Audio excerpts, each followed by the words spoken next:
Olá, boa tarde para você, amiga do tênis. Olá, amigos e amigas. Boa tarde para você que, diferente do tempo, não acordou de cara virada, né? Olha só, fechou geral, pessoal. Imagens ao vivo ali de Jardim Camburi, tá bom? Norte-Sul, início ali da Norte-Sul. A gente está vendo ali perto do Mestre Álvaro. Agora sim, imagens da Curva da Jurema, tudo bastante nublado, tá? E olha que nesse início de tarde tem previsão de chuva, uma frente fria passa pelo mar, traz possibilidade de trovoadas também no período da noite. Nas regiões Serrana e Sul e Grande Vitória também. Então vamos ficar atentos aí agora a partir da tarde com esse tempo, né, Isabela? Com certeza, o tempo mudou, mas vamos tocar nosso dia aqui. A gente tem mais uma semana da promo que dá um up na beleza das amigas do tênis. Você tá ligadinha nessa promoção? Você pode ganhar um prêmio de R$ 5.500 para usar em tratamentos estéticos e também num salão de beleza. A gente vai explicar, você que ainda não tá ligadinha, é o seguinte, é um voucher de R$ 4.000 para usar na Clínica Interage e R$ 1.500 no salão de beleza Your Concept. Para participar, é só, claro, ficar ligado nesse selo, põe aí, Samara, o selinho do lado de Isabela Vidal, nesse selo que vai aparecer já já no TN. Esse é o selo, mas esse não está valendo, vamos tirar o selo, porque lembrando, tá, que esse não vale. Você, a partir de agora, vai anotar direitinho os selos que vão aparecer hoje, quarta-feira, porque nós já exibimos segunda, terça, hoje vamos exibir, quinta e sexta também, tá bom? Vai anotando. Então, vai anotando. Pega o papelzinho e anota. Segunda-feira, tantos selos, terça-feira, tantos selos, assim por diante. Você vai somar e na sexta-feira a gente vai liberar uma linha para você ligar e participar. Corre e avisa para todo mundo que essa promoção é imperdível. É imperdível, é muito boa. Bora então falar dos assuntos policiais, gente. Um comerciante foi morto depois de uma briga em um bar na Serra. A vítima é Lailton Pereira, de 55 anos. Olha aí as imagens do momento da confusão. Tainara Nascimento tá com esse caso. O suspeito Tainara do crime aparece nas imagens aí de branco do circuito interno do bar. E pode ser um policial da reserva, ou seja, mais um policial envolvido em assassinato, Tainara? Ei, George, exatamente. Boa tarde, Isabela, também pessoal de casa. Pode ser sim um policial da reserva, seria um cabo da Polícia Militar, muito conhecido ali na região. Quem afirma isso é a própria família da vítima, do Lailton. E por ele ser conhecido, as pessoas já sabem que ele é um militar da reserva. Mas a corporação mesmo, a própria Polícia Militar e a Polícia Civil, falaram que estão investigando para saber se de fato ele sabe, de fato ele é um policial militar. Neste caso, a gente vê aí nas imagens o momento que o possível policial militar da reserva chega, arruma uma confusão e de repente os garçons pedem para ele sair, esses dois homens que aparecem de amarelo. E aí sim uma confusão começa a acontecer e ele se revolta e acaba atirando nesse comerciantes. Nós estivemos lá no bairro hoje pela manhã e os detalhes a gente vai conferir daqui a pouquinho para entender melhor como tudo aconteceu. Isabela, George.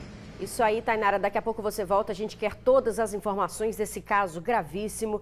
A gente segue agora com um desabafo de uma mãe, depois de uma noite de terror. Gente, 3 jovens foram assassinados no bairro São Francisco, em Cariacica. Todos eles têm entre 18 e 19 anos e foram mortos a tiros.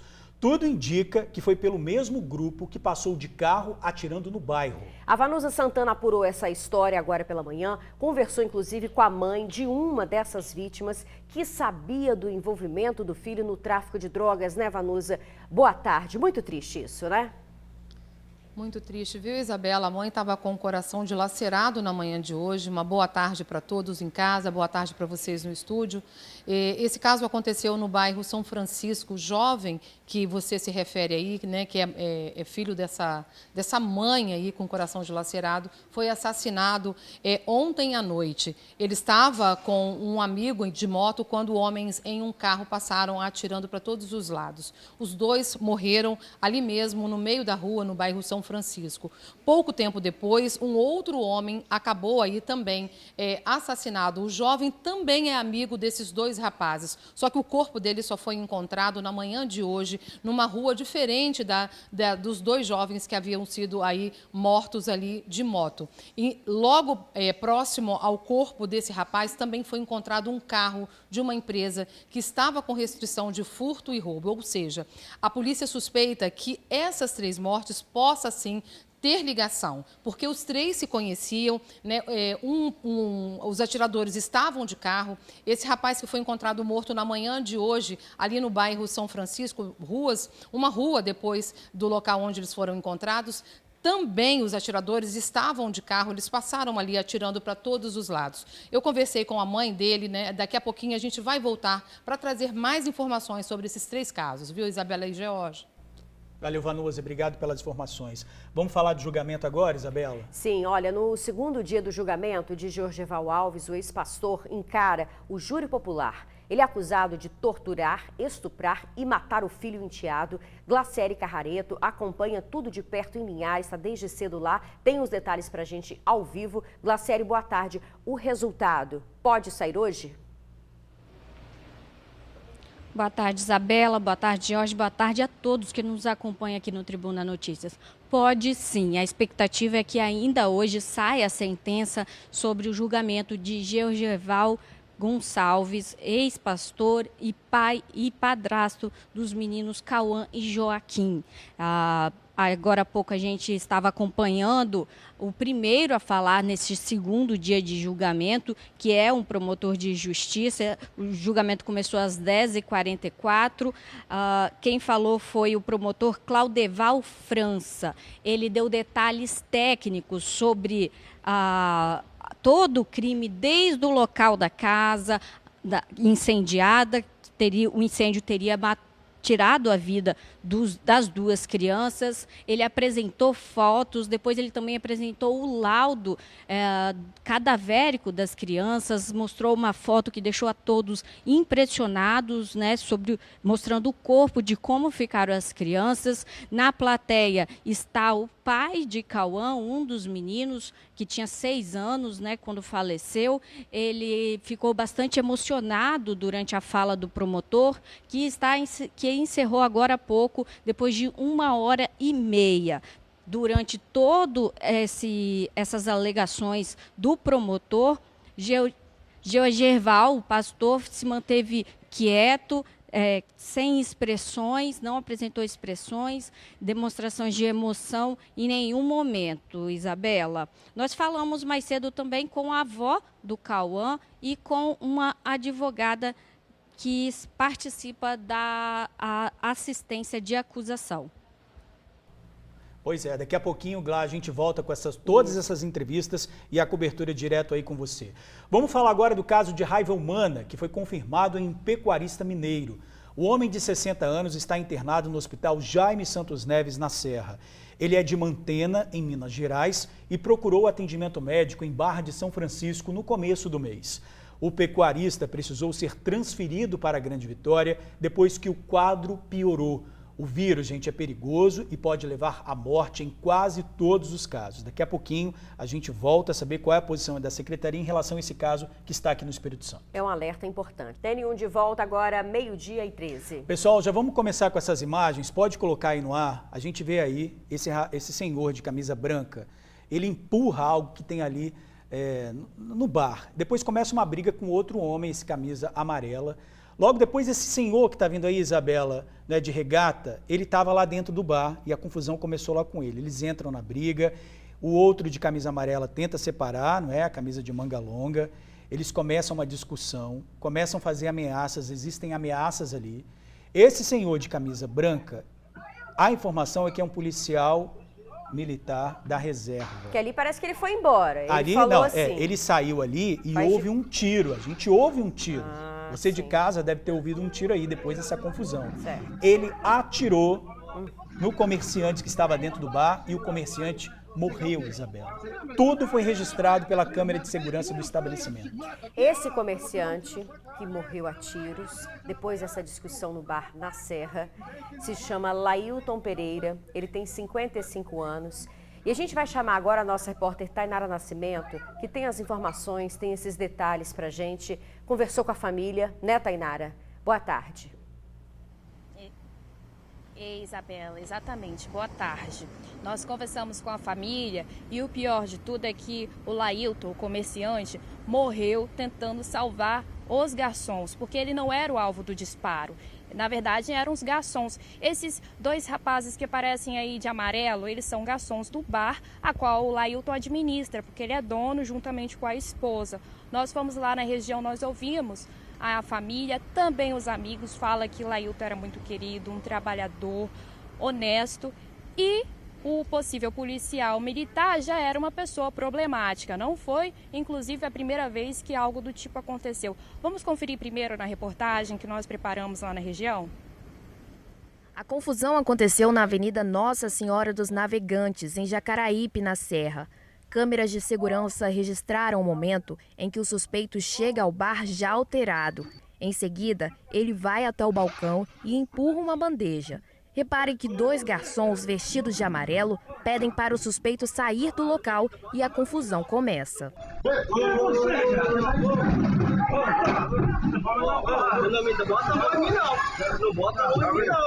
Você quer o quê? Você quer o quê? Quer que eu te mate aqui? Você quer que te mate aqui? Não tira a sua cara. Calma aí. Tira a sua cara.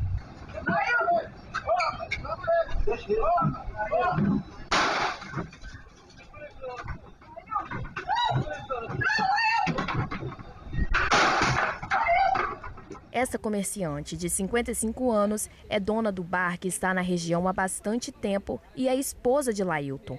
Abalada, ela explica melhor o que aconteceu naquela tarde. Aí ele pegou, começou a jogar tudo no chão, como vocês viram no vídeo, e o Cristiano foi, que é o garçom, né? Foi lá, foi falar com ele para não fazer isso, que ele só arranjava confusão. Eu também falei que ele só chegava lá para fazer confusão. Ele pegou e deu um soco no Cristiano, e o Cristiano deu um soco nele, ele caiu no chão, caiu em cima da cadeira, foi no carro, pegou o revólver, deu o primeiro tiro. Meu marido jogou 2 cadeiras em cima dele para poder apaziguar as coisas.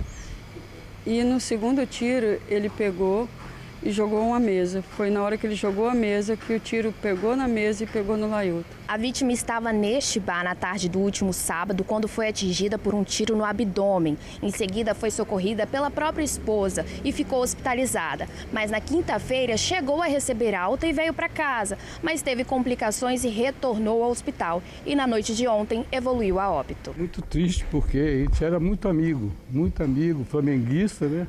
Conversávamos a respeito disso sempre. O lutador, ele trabalhou com uma açougueira aqui perto também, me servia de carne. Um cara muito amigo. Eu preciso ver como o homem era querido. O pessoal fala assim, nossa, aqui, o Agrião aqui é conhecido até pelos cachorros, já sente o cheiro dele, gostam. Um cara muito, muito bom, muito bacana. A família de Lailton ainda ressalta que o militar sempre foi problemático. E não é a primeira vez que algo do tipo acontece no local. Após o crime, o suspeito teria divulgado um áudio em grupos nas redes sociais, onde ele mesmo afirma que tudo não passou de uma armação. Os caras me agarraram no pescoço, rapaz, estavam me dominando mesmo. 2 molecão novo, cara novo, metade da minha idade. Me agarraram e eu fiquei simplesmente dominado. Aí me soltaram, eu fui no carro. Os caras muito fortão, tipo assim, falei, eles vão vir pra cima de mim mesmo. E quando eu vi, eu desferi, acho que apertei 2 vezes.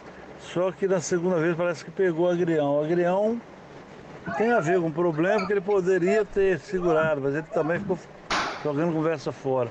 Mas a intenção não foi atirar nele jamais. O suspeito ainda não foi preso e agora, além da dor da perda, a família compartilha o sentimento com um pedido de justiça. A gente tinha uma vida junto. Eu não tenho nem palavra para expressar a falta que ele vai fazer. Porque se ele já estava fazendo quando estava no hospital. É muita falta que ele faz. Em todo instante para mim. Bom, nós vimos aí que Lailton foi hospitalizado na tarde de sábado mesmo, do último sábado. E aí ele ficou internado até a última quinta-feira, onde recebeu alta, chegou a ir para casa, mas teve complicações, retornou para o hospital e morreu na noite de ontem. Bom, a Polícia Militar e Civil Dizem que o policial vai ser investigado, possível policial, saber se ele realmente é um policial da reserva. Mas sendo policial ou não, de fato o suspeito não está preso e é o desejo aí da família que nós vimos aí incessantemente, né?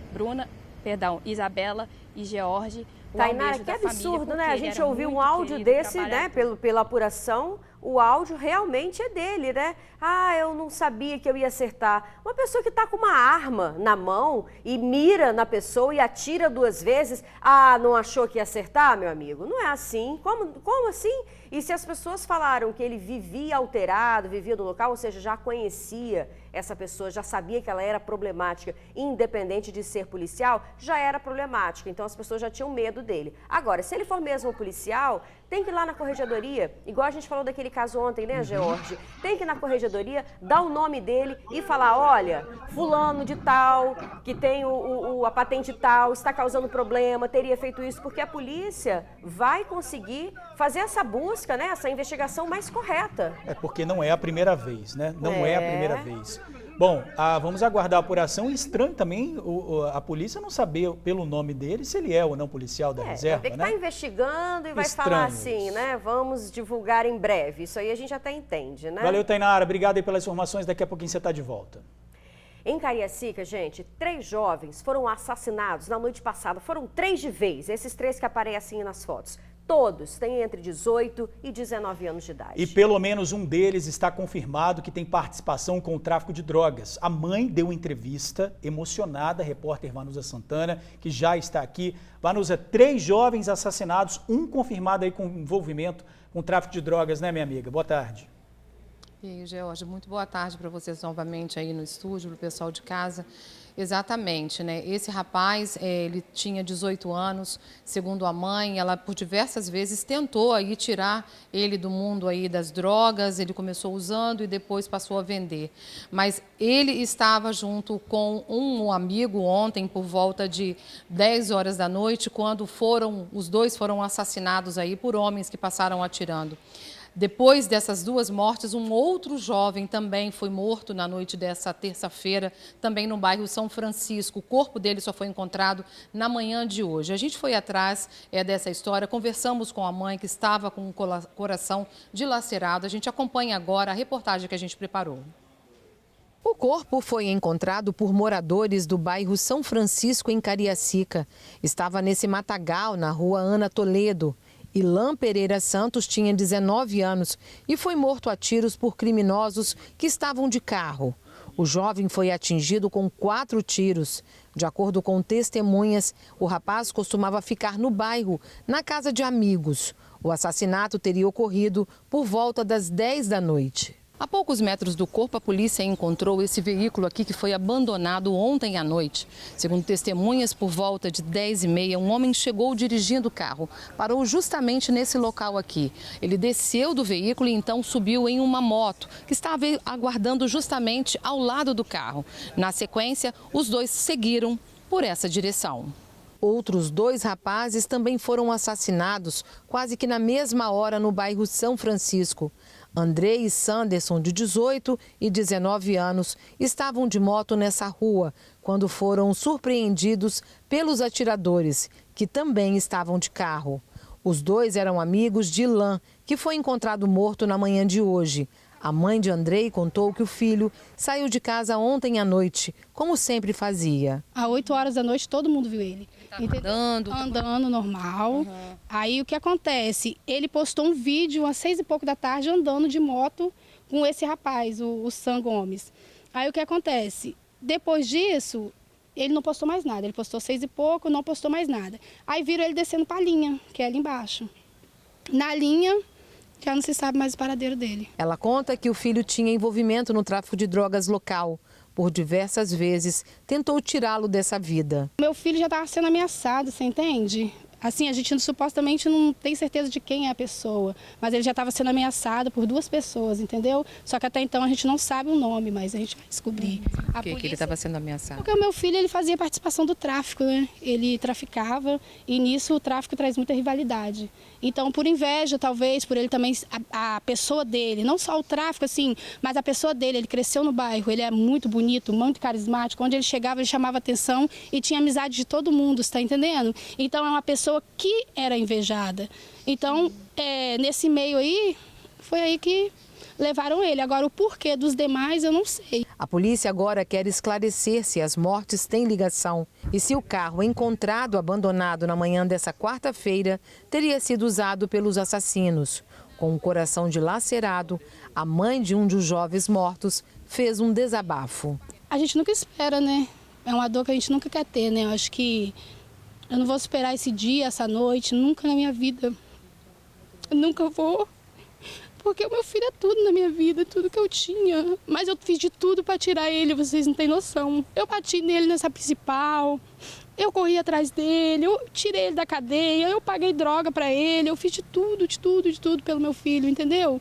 Mas ele inteirou 18 anos, eu não tive mais força com ele. Eu falei com ele, você quer isso? É isso que você quer? Então você vai, todo dia eu falava com ele, meu filho, sai dessa vida, sai do meio dessas pessoas, meu filho, não fica nesse meio dessas pessoas que quer só o seu mal. Foi isso aí que levou meu filho à morte. Pois é, né? É bem dramático, né, o depoimento dessa mãe, mas infelizmente é a história de que muitas famílias vivem por aí, né? Os jovens, né, os adolescentes entram nesse mundo achando que tudo vai ficar muito fácil, mas infelizmente o final a gente sabe que não é fácil não, tá? Você vê a mãe agora, a família chorando a morte de um menino tão jovem. A gente entrou em contato com a Polícia Civil justamente para saber, né, se existe algum desdobramento, se tem alguma novidade nesse caso.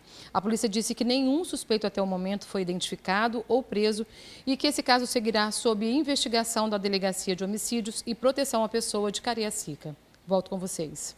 Obrigada, Vanusa. É muito triste a gente, como mãe, né, ver um depoimento desse, porque a mãe ajuda, o pai também ajuda a traçar o caminho, mas quando você já não faz a escolha pelo seu filho, é ele que define o que ele quer da vida, e ouvir isso talvez de um filho como essa mãe ouviu, que ele quer esse caminho, é muito angustiante. Ela fez de tudo para livrá-lo das drogas, mas ele decidiu por isso, infelizmente acabou morrendo. Provavelmente os outros que eram amigos estavam nessa mesma leva, vamos dizer. E aí uma noite muito triste, em uma só noite, 3 jovens sendo levados, 3 jovens que poderiam estar estudando, estar trabalhando, formando família, escolhem esse caminho errado. É muito triste. É o caso de muitas famílias que estão passando essa situação agora também, né?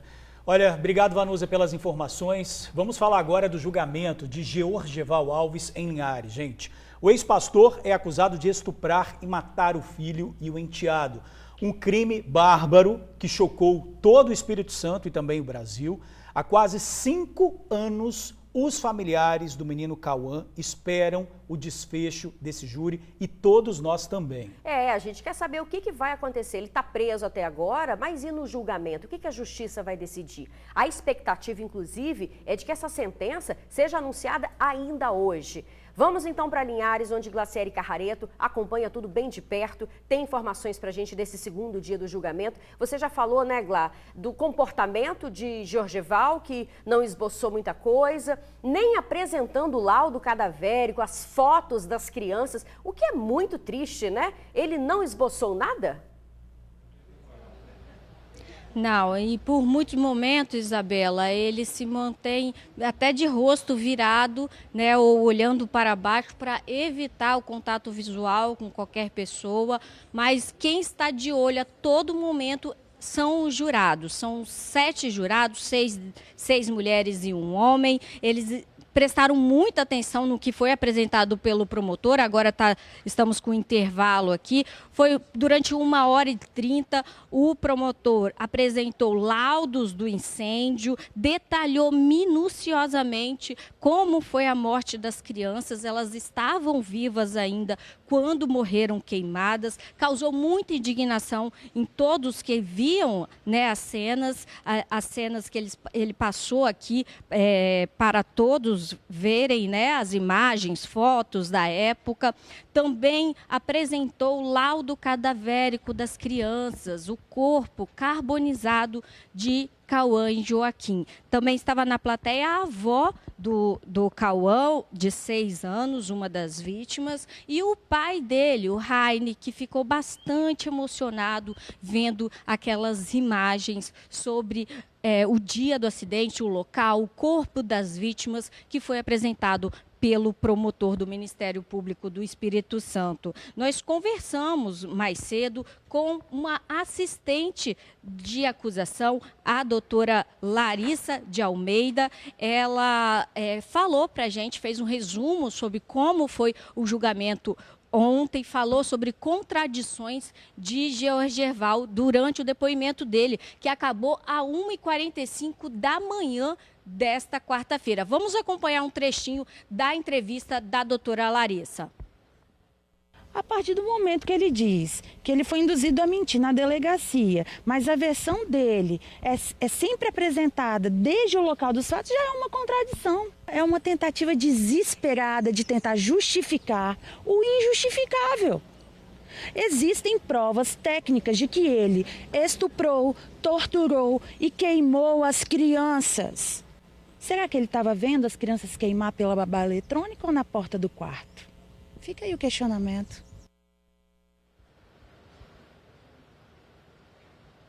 Essa foi a fala da doutora Larissa, né? Antes de entrar para o julgamento, eles não podem mais falar com a gente enquanto não terminar as alegações. Também conversamos com a avó de Cauã, uma das vítimas, né, a dona Marlúcia, que falou muito emocionada. Ela está bastante abalada em ter que mexer em todas essas lembranças, porque até então ela relembra com muito carinho do Cauã, mas ela também está bastante chocada com tudo que está vendo, com o depoimento do Georgerval ontem. Ela também acompanhou os trechos em que ele afirma ser inocente, então isso causa ainda mais revolta na família dessas vítimas. Vamos ouvir a dona Marlúcia. Eu não sei como consegue existir ser humano nessa terra, onde consegue ter duas caras. A pessoa ao mesmo tempo chora, para de chorar, responde assim com uma tranquilidade, sabe? Ele ficou 5 anos calado. Ele falou que podia ficar 3 dias falando sobre ele, porque dele sabe ele. E por quê? Ele não falou durante esses 5 anos. A gente viu aí o depoimento emocionado da dona Marlúcia, que pede por justiça para o neto e também para o irmãozinho, o Joaquim, que tinha apenas 3 anos. Esse incêndio, esse assassinato aconteceu em 2018 e só agora está indo ao tribunal do júri. A expectativa é que no final do dia seja decidido a condenação ou absolvição. Até então todos aguardam pela condenação do ex-pastor Georgerval Gonçalves. Ele já está aqui, está sempre acompanhado por policiais, não tem contato com as pessoas e daqui a pouco a gente vai ouvir as alegações dentro do período de 1h30 dos advogados de defesa do ex-pastor. Isabela, Georges. A gente viu aí as entrevistas, né, Glaciere, que você colheu. É uma angústia para a família ouvir dessa avó, uma pessoa que fica 5 anos calada neste momento.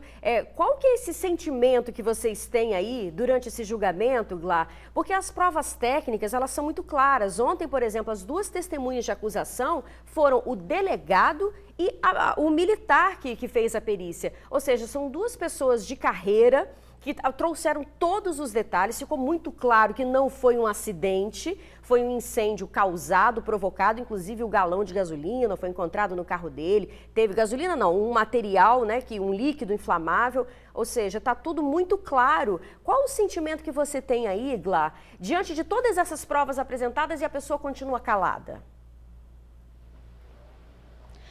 Pois é, Isabela, aqui, para você ter uma ideia de como está aqui em Linhares, a gente chegou e já tinha fila. Isso era 8h30 da manhã, o julgamento estava previsto para as 10 horas da manhã e já tinha uma fila enorme de pessoas que queriam participar da plateia. Todos muito revoltados com a situação, muito inquietos em ver esse homem finalmente sendo julgado. Todos querem um julgamento que tenha que termine com a condenação, pois o fato revoltou a todo mundo, indignou a todo mundo e, lógico, causa essa dor imensa para a família até hoje, né, pela perda dessas duas crianças inocentes que nada fizeram, não que tivesse justificativa e acabaram aí mortas, incendiadas. Há também a acusação de estupro contra Georgerval, né, o ex-pastor, que era padrasto do Cauã e pai do Joaquim. A gente acompanhou também um pouquinho do que foi dito por Georgerval ontem. Ele a todo instante repetia ser inocente, disse que ficou esse tempo todo calado, mas que queria dar a versão dele, que ele acha que ele está sendo injustiçado em ser chamado de monstro ou ser mal visto, né? Ser acusado de assassino e de estuprador. Foi isso que ele disse ontem, acabou 1h45 da manhã o depoimento dele e agora recomeça o julgamento aí com as alegações da promotoria, né, a acusação, e agora a gente vai ouvir a defesa assim que acabar o intervalo, Isabela. Ok, Glá, muito obrigada, viu? Vamos aguardar. Eu conto, você conta. O que a gente espera é a condenação dele, que esse julgamento termina hoje, né? Valeu, Glá, obrigado. Obrigada. A polícia, gente, prendeu um suspeito de matar um jovem inocente no bairro São João Batista, em Cariacica. Esse crime foi no dia 9 de março. O rapaz de 24 anos tinha uma deficiência intelectual. Vamos chamar o repórter Luciano Rosetti, que tem os detalhes pra gente. Luciano, tem informações aí também de envolvimento aí com tráfico de drogas, não é isso? Boa tarde.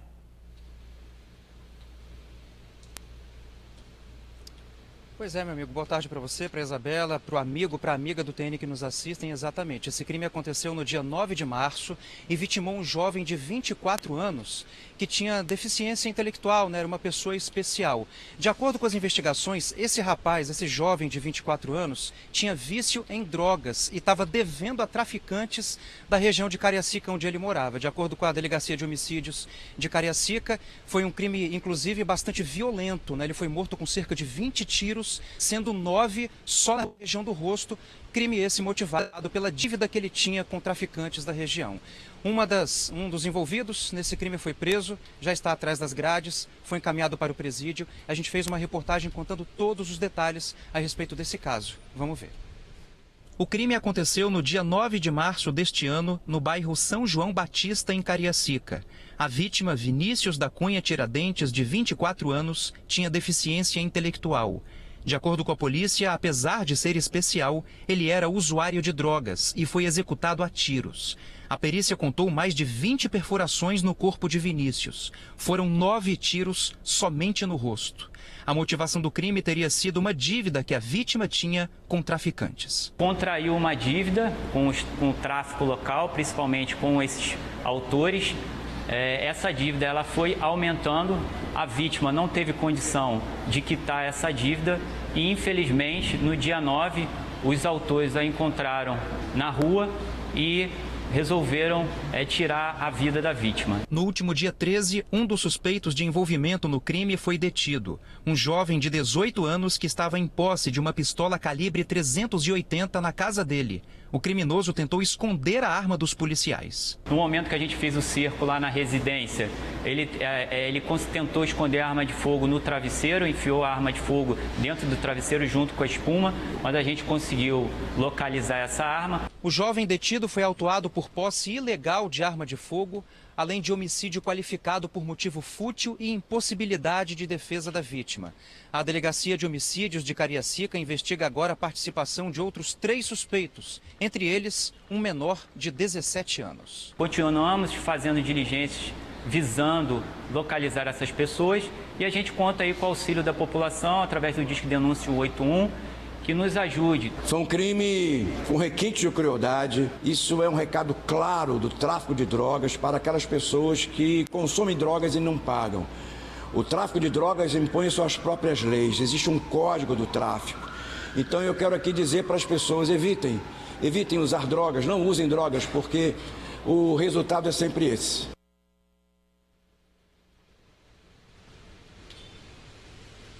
Pois é, tá aí o recado, né, do delegado-chefe da Polícia Civil do Espírito Santo. Então, só para reforçar, esse sujeito aí que foi preso, ele foi autuado por posse ilegal de arma de fogo e também homicídio qualificado, por motivo fútil e impossibilidade de defesa da vítima.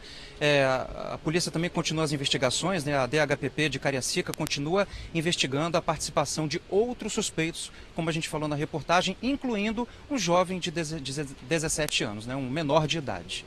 Volto com vocês. Obrigada, viu, Luciano? Vamos seguindo falando dos crimes, né? Nesse fim de semana, a gente vem mostrando para vocês, foi marcado pelo envolvimento de policiais militares em crimes. Um deles é o do soldado que matou o músico Guilherme Rocha depois de uma briga por som alto. O outro, um assassinato dentro de um bar em Vitória. 2 soldados são investigados pela morte de um homem. Vamos chamar a Tainara Nascimento, né, que ela já entrou mais cedo, falando da suspeita de um policial da reserva de ter matado um comerciante. A suspeita é dele ser ou não policial, essa confirmação. E agora mais outros 2 casos, né, Tainara? Ei, Jorge, exatamente. Lembrando que esse caso do possível policial da reserva também aconteceu no final de semana, foi no sábado à tarde. E esses 2 casos que a gente também está lembrando, do músico e que aconteceu também dentro de um bar em Vitória, também aconteceram ali no final de semana e também até a madrugada de domingo, entre domingo e segunda. O caso que a gente retratou essa semana é da morte do músico Guilherme Rocha, em que possivelmente, possível não, porque o policial militar Lucas Torresani já foi preso, acusado na morte dele. Ele que disparou, nós temos imagens, inclusive, que mostram isso. Mas ontem a família e os amigos fizeram uma ação ali na frente do quartel de Maruípe, onde o policial está preso, para manifestar para que de fato ele fique preso, porque a prisão é preventiva, tem um prazo ali de 30 dias, podendo estender até outros 30 dias, e nesses 60 dias ali em média a polícia deve concluir o inquérito, e é isso que a família e os amigos esperam, né, que de fato ele fique preso até ser julgado. E o outro caso que a gente relembra hoje e também já mostramos aqui no nosso jornal é o caso do jovem que foi morto dentro de uma casa de shows em Vitória, ali um bar, e 2 policiais são acusados de terem cometido esse crime. Na ocasião, uma mulher também foi baleada na perna, mas neste caso, em especial, a polícia fala que 2 policiais estão sendo investigados, mas ninguém foi preso. Nos 2 casos, nós temos imagens, vocês devem estar conferindo agora, e neste caso especialmente que aconteceu dentro do bar, os 2 estão soltos, mas já foram identificados. A polícia já tem nomes. E o outro caso, que é o do Lucas, policial Lucas, que já está preso. Temos aí esses 4 policiais, porque o caso do bar são 2, 4 policiais envolvidos em ocorrências que pessoas morreram, né? Muito grave, Isa e George. Sim, e quem tiver informação pode ligar para a polícia, liga no 81, passa a informação que a polícia vai colher isso tudo, vai investigar, vai colocar lá no inquérito, né, Tainara? Exatamente. Valeu, Tainara. Olha, foi preso hoje pela manhã o ex-vice-prefeito de Ibitirama, investigado pelo assassinato da esposa.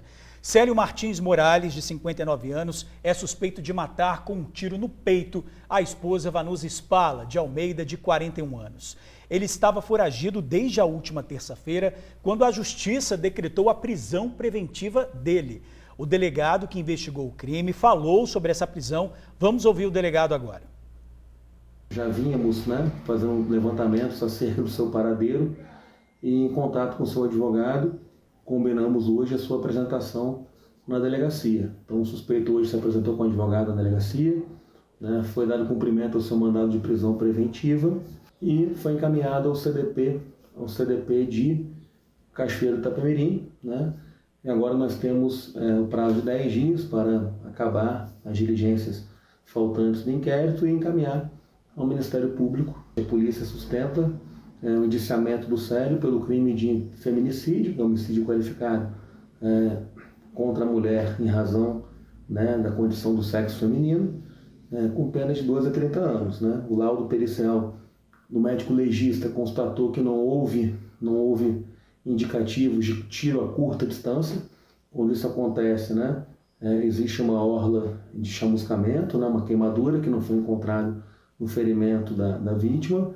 Então isso indica que o tiro não foi efetuado a curta distância, afastando a princípio a tese de suicídio. Importante essa investigação para deixar esse assassino preso. Isabela, vamos fazer um alerta agora? Sim, pessoal, vamos. olha, um pecuarista mineiro está internado na Serra com um quadro grave de raiva humana.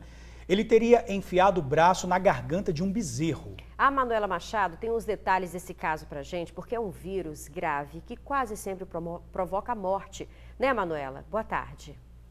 Boa tarde, Isabela. Boa tarde a todos. Isso mesmo. Segundo os médicos, esse vírus, essa raiva humana, é uma doença grave, muito grave, que pode levar à morte em 5 e até 7 dias, mas isso caso não seja tratada de forma correta. É uma doença também que afeta o sistema nervoso central. E esse paciente, ele tem 60 anos, está internado em estado grave no Hospital Jaime Santos Neves. Ele é de Mantena, Minas Gerais, e procurou atendimento médico primeiro em um hospital em Barra de São Francisco, região norte do Espírito Santo, e depois foi transferido, foi necessário fazer a transferência dele ao Hospital Jaime Santos Neves, que fica na Serra, isso no dia 7 deste mês.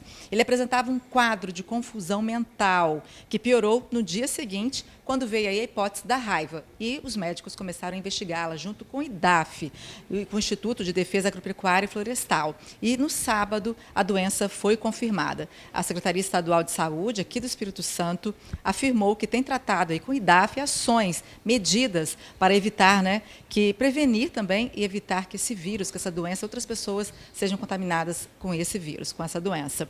E o Ministério da Saúde, a Secretaria Estadual de Minas Gerais e também do município de Mantena já foram notificados sobre o caso desse senhor de 60 anos que continua internado em estado grave. Eu volto aí no estúdio com vocês. Obrigada, Manuela. Um alerta importante, a gente sabe que a raiva já estava erradicada. E como é que a gente previne? Vacinando os animais, de estimação, como gato, cachorro, também o gado nessa situação. É uma situação atípica, a gente está falando, porque não é comum ter raiva animal e é transmitido do animal para o ser humano. Pois é, importante o alerta. Vamos seguir aqui, pessoal. Moradores protestaram na Serra. O motivo são as contas de energia elétrica que estão vendo muito caras. Aí tem que protestar mesmo, porque ninguém aguenta não. São os moradores de Central Carapina. Eles estão falando que os valores estão muito caros e não está tendo uma explicação para todo esse aumento. De R$ 219,75 para R$ 690. Essa é a conta de luz da Claudineia do mês passado para cá. Eu não tenho nada. Pode ter na minha casa, eu não tenho nada. Eu só tenho umas lâmpadas, uma geladeira. E veio esse absurdo. Já fiz reclamação, fui na Excelsior, liguei para a Central. Eles não estão resolvendo para mim. Com seu Edmilson foi a mesma coisa, de R$ 189 no mês passado para R$ 464 neste mês. Complicado porque, na verdade, a gente tem que pagar pelo que a gente consome. A EDP está fazendo melhoria dentro do bairro, parabéns para a EDP. Só que ela tem que fazer um procedimento que isso não venha afetar o consumidor, porque, na verdade, hoje tem muitas pessoas aqui dentro, nós estamos morando dentro de um bairro de baixa renda, um bairro carente. Aqui não tem milionário aqui dentro. Isso está acontecendo em Central Carapina, na Serra. Ninguém entende nada, ninguém sabe por que a conta subiu desse jeito. Dentro das casas não tem nada demais, nada que possa consumir tanta energia assim. A gente está na casa do Aldaíris agora. Ele tem uma geladeira, tem aqui um micro-ondas, nada demais, nada do que não tenha na sua casa, E ele pagou quase R$ 700 na conta de energia, meu amigo. De onde veio esse gasto todo? Não sei. A gente quer ver o resultado disso aí. E para pagar essa conta, meu amigo, como é que faz? Não sei de onde que eu vou tirar, entendeu? Eu trabalho fechado, mas eu não sei de onde que eu vou tirar. Porque eu tenho muitas contas a pagar, entendeu? A comunidade espera uma desculpa bem boa da EDP, viu? Mas nada justifica um aumento gigantesco de um mês para o outro num bairro que tem 12 mil habitantes. Chegou na comunidade sem ter reunião conosco, falou que a EDP tinha que entrar para o bairro fazer o serviço dela, é justo, a tecnologia está avançando, mas sim, benefício para a EDP, não para a comunidade que mais precisa, A energia é muito caro, o povo está precisando de socorro do poder público aí, os órgãos competentes, porque a energia, a pessoa vai deixar de comer para pagar energia. Como eu trabalho em pedreiro, eu tenho que fazer mais serviço para inteirar para pagar as contas. Mas tá dando para pagar? Não dá não, mas a gente tem que correr atrás para conseguir pagar essas contas. Que situação. Olha, a EDP diz que já se reuniu com esses moradores, prestou os esclarecimentos, se colocou à disposição em caso de dúvida, mas tem que resolver, gente, porque é impossível, do nada, de um mês para o outro, aumenta a conta desse jeito. Então, o morador que continua insatisfeito, procure a EDP.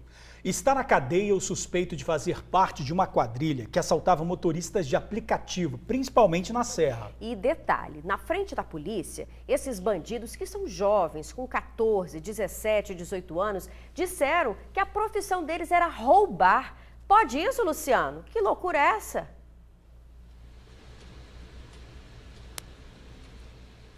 Pois é, minha amiga, não pode coisa nenhuma, né? Mas foi o que eles disseram para os policiais que estão investigando essa quadrilha, né? Trata-se de uma quadrilha, sobretudo formada por jovens. 3 deles foram identificados, né? Uma adolescente de 14 anos, um outro jovem de 17 anos e um outro rapaz de 18 anos que foi preso, inclusive, já está no presídio de Viana. Ele foi identificado como Luiz Carlos Costa, né? Repito, tem 18 anos. Como é que eles agiam, né? Eles assaltavam todo mundo. Quem estivesse na rua, lá na Serra, os crimes sobretudo aconteciam na Serra, né? Então assaltavam pessoas na rua, no ponto de ônibus, mas os alvos principais desses bandidos eram motoristas de aplicativo e motoboys, entregadores de comida, né? Então eles roubavam os pertences, tipo celular, óculos, joias, relógios, enfim. Levavam também a moto, no caso de um motoboy, e o carro, no caso de um motorista por aplicativo. Eles praticavam outros crimes com esses veículos e depois abandonavam em qualquer lugar. Eles foram identificados, esse rapaz de 18 anos foi preso e a jovem de 14 anos, mais o adolescente de 17, estão respondendo na justiça por ato análogo a roubo. Então, olha só, né? A polícia conseguiu identificar esses 3, uma quadrilha formada por jovens. Eles confessaram à polícia, disseram abertamente, né, de acordo com o delegado-geral da Polícia Civil, José Darcy Arruda, ele disse que esses jovens confessaram que a profissão deles é o roubo. Eles se sustentam praticando ações criminosas. Que ponto chegou, né? E ele desconfia, o delegado desconfia que essa quadrilha seja ainda maior. Pois é, volto com vocês. Valeu, Luciano. Obrigado pelas informações. Na Serra, a gente está tendo um feirão com várias oportunidades e vagas também em supermercados. Se você está em busca de uma colocação no mercado de trabalho, essa é a hora. Tiago é um jovem de 18 anos que está em busca do primeiro emprego. O sonho dele é ser jogador de futebol, mas por enquanto só dá para pensar em ajudar a família. Tá muito difícil mesmo para comprar as coisas, o alimento. Se eu conseguir o primeiro emprego, assim, ajudar minha família no começo, vai ser muita grande ajuda mesmo. Ele foi ao Cine da Serra tentar uma das 78 vagas abertas por uma rede de supermercados na região. Trouxe os documentos e chegou cedo para garantir. Já a Carla não trabalha de carteira assinada há 2 anos. Aos 50, ela quer conciliar o trabalho como autônoma com o emprego formal. Porque traz mais segurança financeira, né? Por isso, para ter segurança, ser feliz, né? Tá com a carteira assinada. O Cine da Serra já possui um banco de dados com mais de 100 mil pessoas. As entrevistas feitas aqui filtram os perfis de profissionais que as empresas procuram. A gente criou a central do empregador, que essas empresas vêm até o Cine, essas empresas têm dificuldade muitas vezes de fazer a contratação, elas vêm até o Cine, a gente cede o espaço e a gente já tem essas pessoas que estão aqui em busca de emprego, a gente faz o primeiro filtro, essas pessoas passam ali pelo nosso atendimento e a gente já encaminha na hora para a entrevista. Elas podem sair daqui já contratados por essas empresas que estão vindo até o Cine. Uma feira de empregos na Serra também está disponibilizando mais de 500 vagas até às 8 da noite.